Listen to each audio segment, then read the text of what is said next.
먼저 명송 좀 하겠습니다. 글자 그대로 외우시면 돼요. 나는 복 있는 사람이다. 나는 복 있는 사람이다. 나는 행복한 사람이다. 나는 행복한 사람이다. 나는 지금 좋아지고 있다. 나는 지금 좋아지고 있다. 이렇게 이제 공부를 좀 하시면 돼요. 이제 사람이 가지고 있는 관계성이라는 게 있거든요. 나하고 나라고 하는 존재성이 또 물질하고 관계 또는 이 우주 관계 또는 사회 관계 또는 생활 관계 그 다음에 이제 사람과 사람 사이의 관계 또 어떤 이렇게 내가 부딪히는 모든 대상으로부터 일어나는 관계성이 있거든요. 이 관계성을 올바르게 회복시켜야, 그러니까 다시 말하면 순조로워져야 한다 이렇게 말해요. 대조화의 법원은 이런 말씀을 하세요. 사람이 순응하면 이렇게 역순으로 가지 않고 순행으로 가면 순한 것에는 복이 따르고 역행에는 그 역경 불편함이 내게 이제 온다 이렇게 말씀을 하셨거든요.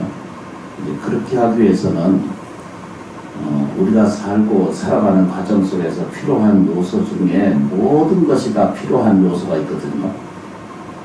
그게 이제 요즘으로 이제 나타나는 말이 재정적인 그 편리함이나 이익이나 유익한 것이 있어야 우리가 살 수가 있는 것 중에 하나거든요. 옛날 말로는 그것을 복 있는 사람이다 이렇게 말했어요. 옛날에 이제 재능이 있고 능력이 있고 이제 그 복이 있다 이렇게 표현하잖아요, 그죠?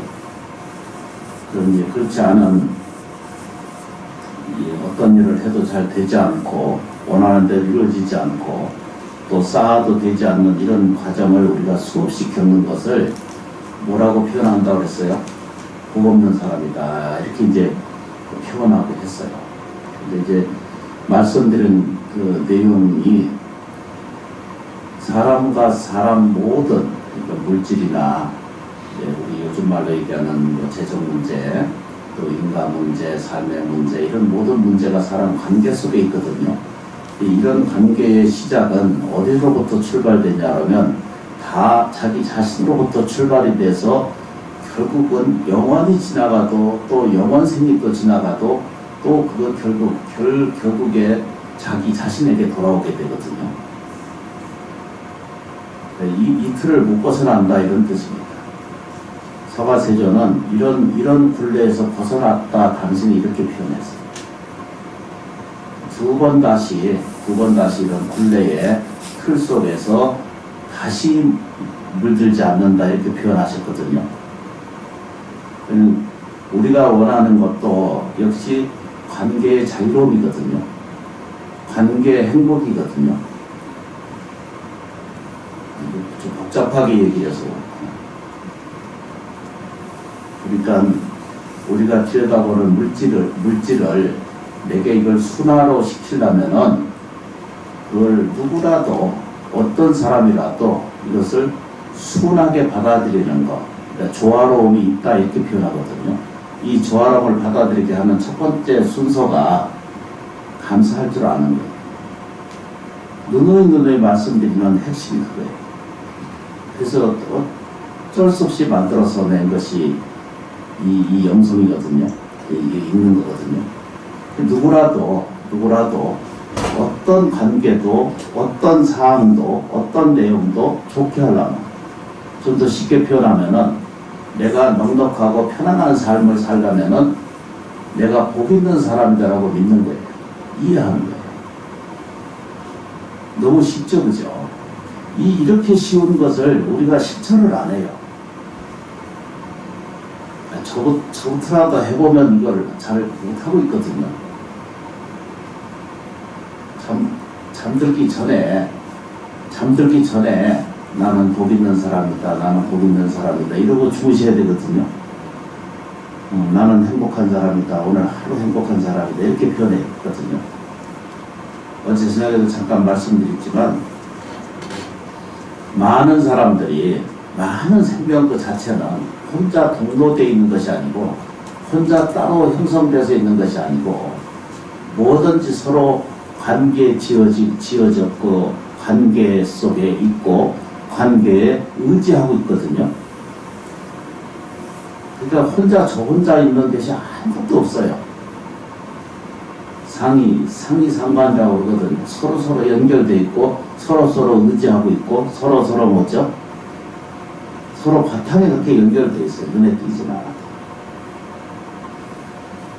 서로 관계하고 있고 서로 의지하고 있기 때문에 이 관계를 순화시킬 필요가 있잖아요.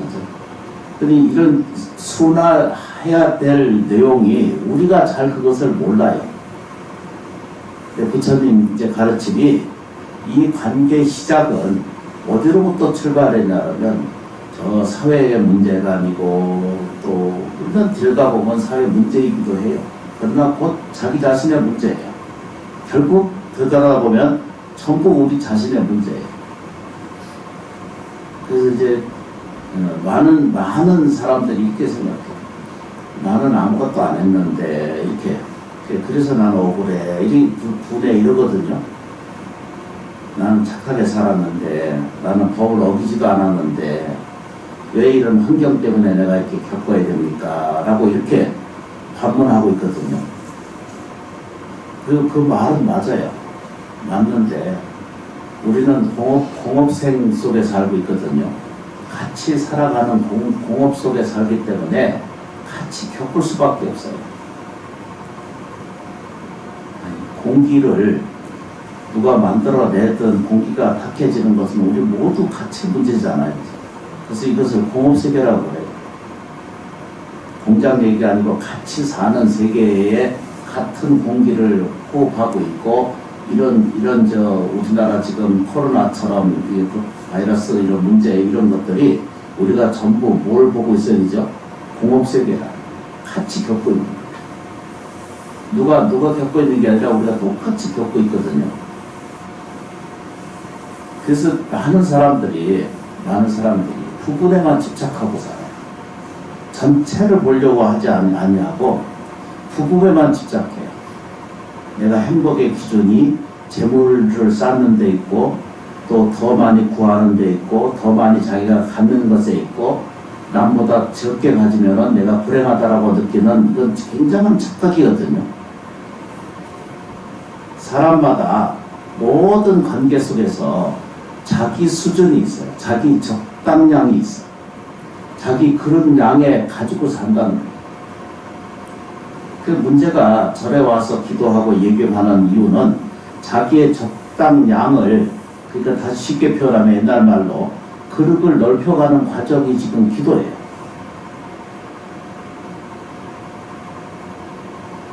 TV를 한 번씩 보면은요, 과거 너무 많이 공급되어져서 불행하는 일들이 훨씬 많거든요.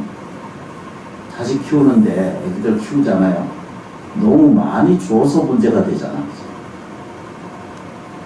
통제하지 않고 원하는 대로 해주거든요.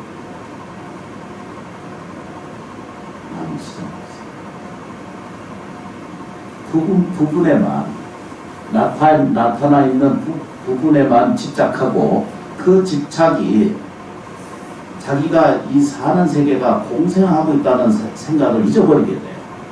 그래서 사는 것이 우리가 사는 요 앞에만 보고 미래는 절대 생각지도 않고 예경하지도 않는 거예요. 그러다 보니까 오늘의 즐거움이 곧 미래에서의 고통이라는 것을 우리는 받아들이지 못하는 생활을 반복적으로 이렇게 하게 돼요. 그래서 이것을 우리가 사는 세계를 그 큰스님 말씀에 이렇게 표현해요. 공생공전을 얘기하거든요. 공생공전. 이 뜻을 못 벗어나요. 같이 사는 것의 목적이 있죠. 이것을 우리는 업의 윤회라고 이렇게 표현하고 있고, 이것을 우리가 업의 윤회라고 이렇게 표현하잖아요. 요즘 말로 얘기하는 자기가 지어놓은 것이 자꾸 익어가는 과정이다 이렇게 봐요. 자기도 모르는 사이에 자기가 모르는 사이에도 자기가 내가 탐욕을 부리고 있어요. 자기 적당량을 이해하지 못하고 과급하는 거예요.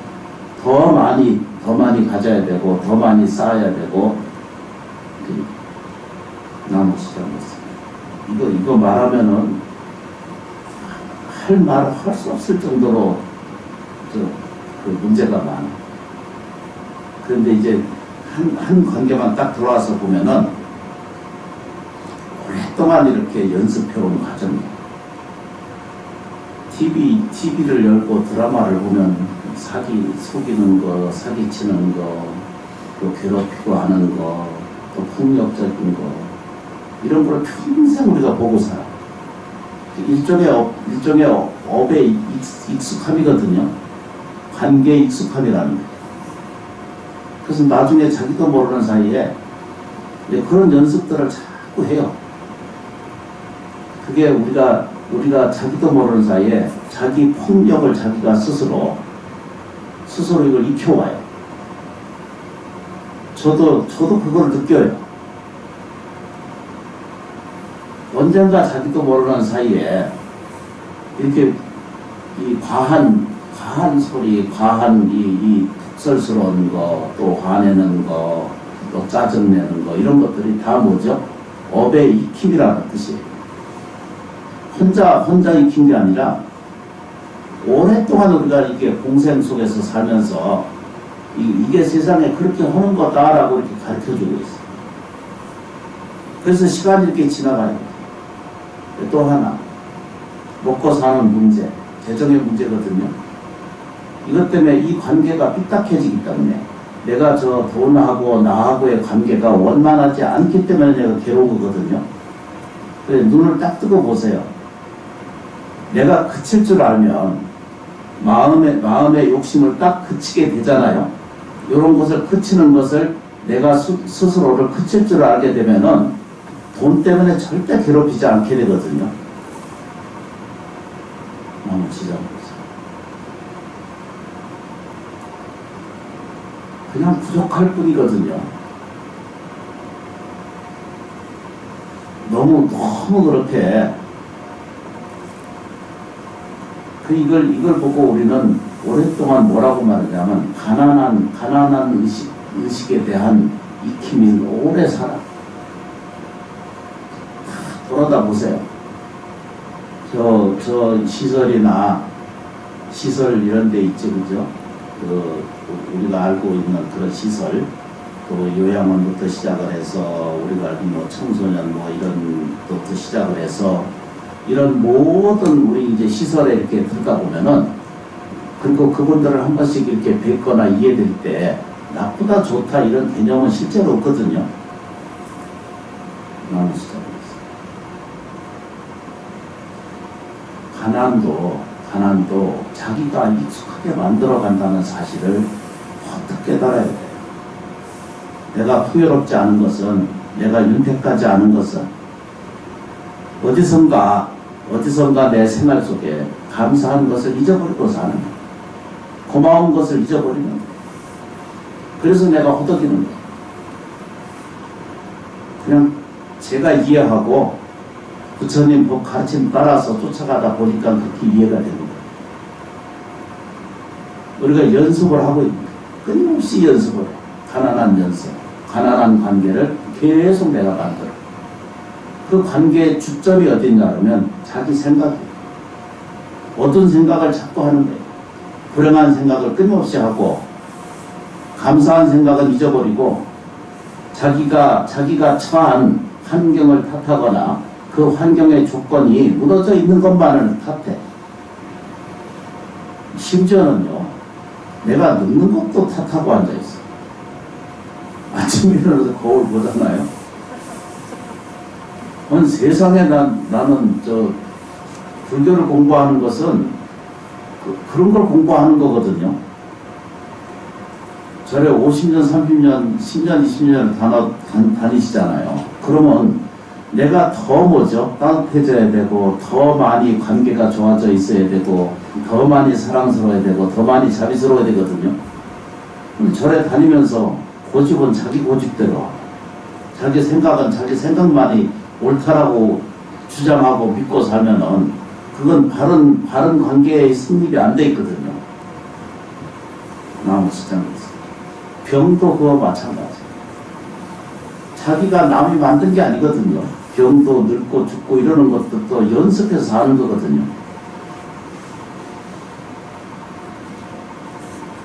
모든 관계가 돌아가요. 내가 인생이 불행하다든가 어둡다라든가 괴롭다든가 이러는 것은 자기 착각이에요. 이건 진실이 아니고 자기 착각이에요. 나무 시장에서. 누가 오셔도 신경 쓰지 말고 여기 보세요. 와주셔서 고맙습니다. 똑같은 거예요. 이 세상에 어둠이 있다라고 이렇게 자꾸 생각하거든. 바이러스에 의해서 바이러스하고 공생하게 살 수밖에 없거든요.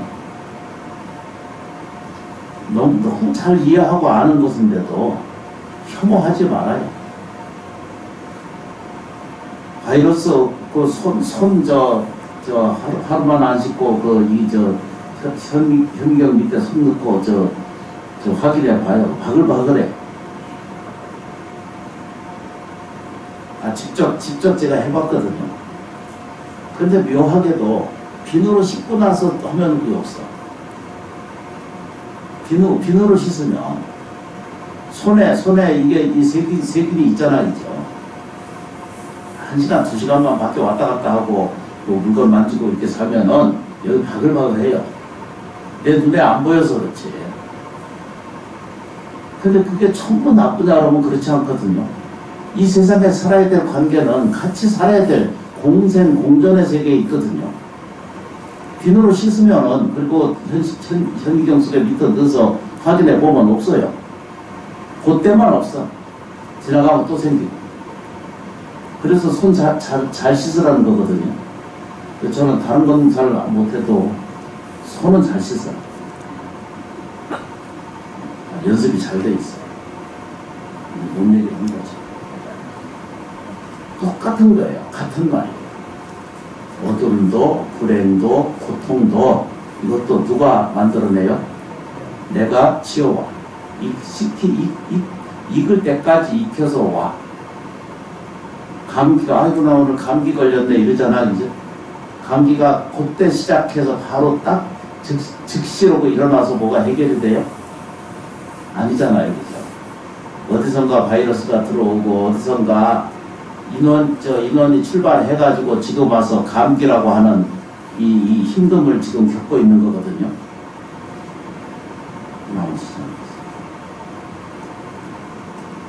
그래서 요거를 바꾸는 이걸 바꿔가는 과정을 저희가 이렇게 표현하고 예경을 해요. 표현을 하는 거예요. 그래서 하나 더 추가할 게 있으면 뭐라고 표현하냐면 나는 건강한 사람이다. 건강하면 바이러스가 나를 유해균이라고 그러잖아, 그죠? 해가 생기는 유해균 맞나요? 유해균도 우리가 같이 살아야 될 존재거든요. 없으면 안 되는 거예요. 그 다음에 유익균이라고 그러잖아, 그죠? 유익균은 반드시 있어야 돼요. 그런데 유해균이 없으면은 유익균도 없는 거예요.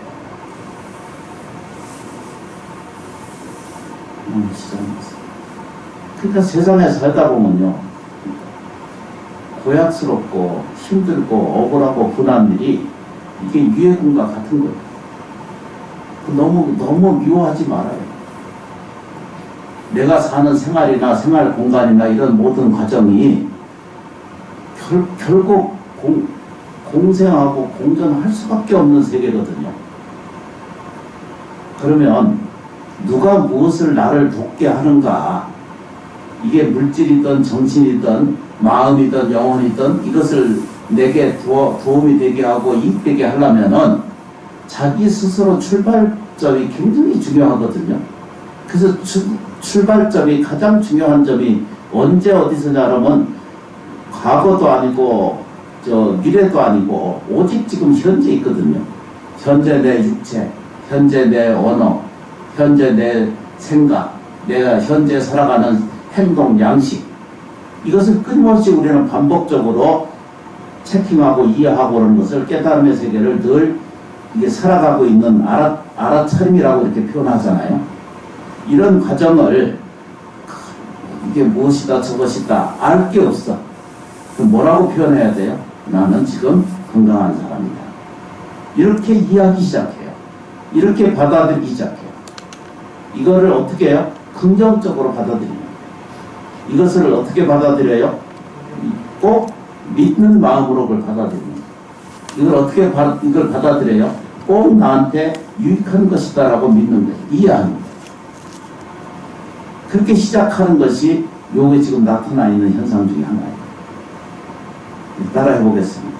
나는 복 있는 사람이다. 나는 복 있는 사람이다. 나는 건강한 사람이다. 나는 건강한 사람이다. 나는 행복한 사람이다. 나는 행복한 사람이다. 나는 지금 좋아지고 있는 사람이다. 나는 지금 좋아지고 있는 사람이다. 이것을 이해하고 이것을 받아들이는 것이 가장 큰 첩경이에요. 최고 이상이에요. 이게 무지할 만큼 우리가 이해되는 것이 아무것도 없어요. 그래서 잘 보세요. 관계되어 있지 않는 것은 세상에 아무것도 없어요. 그래서 내가 출발돼요. 내가 어떤 태도, 어떤 상태, 어떤 이해, 어떤 믿음, 어떤 관계를 내가 스스로 만들어내는 것만 따라 놓으면 나머지는 저절로 해결이 돼요. 저절로 공급이 이루어지고 저절로 뭐죠? 배품이 생기고 저절로 뭐죠? 생성한다 이렇게 말해요. 옛날 말로 생성한다 그래요. 살아서 성장해요. 그것이 육체이든 마음의 세계든 또 믿음의 세계든 또 뭐죠? 물질이든 모든 것이 자기를 호흡하게 도와주는 힘의 원동력이 이렇게 생겨요. 내가 육체가 불가사의한 것처럼 우주 전체도 불가사의하고 천지 만물도 다 불가사의합니다. 저 벽시 하나가 진화된다는 거 아시죠? 우리 벼 자라는 거 있잖아요. 그것도 진화한다는 거 아시잖아요. 감자 커지는 거 보셨죠? 어떤 방식을 통해서라도 그게 커져가요. 근데 왜 사람만 가난하게 살고, 왜 사람만 불안하게 살고, 왜 사람만 우울하게 살아야 되고, 왜 물질이 떨어지고 환경이 나빠지는 것에 의해서 위대한 나를 잊어버리고 사는 내가 되는가? 연습도 안 해서 좋아지는 연습을 하라고 하는 것이 부처님 가르치시거든요. 내가 좋아져가는 연습을 게으리 하는 거예요. 그렇다고 해서 입만 가지고 앉아서 나는 복 있는 사람이다. 24시간 이것만 하는 사람은 제대로 안 됩니다. 일도 열심히 하셔야 돼요. 마음 시장에서 정성을 다해서 하는 거예요. 그러니까 이 같은 일을 기쁘게 받아들이는 마음의 태도로 우리 원동력을 좀 가질 필요고 생활의 공간 속에 옮겨갈 필요가 있습니다. 이 표 가져가셔가지고 생활 전반에 활용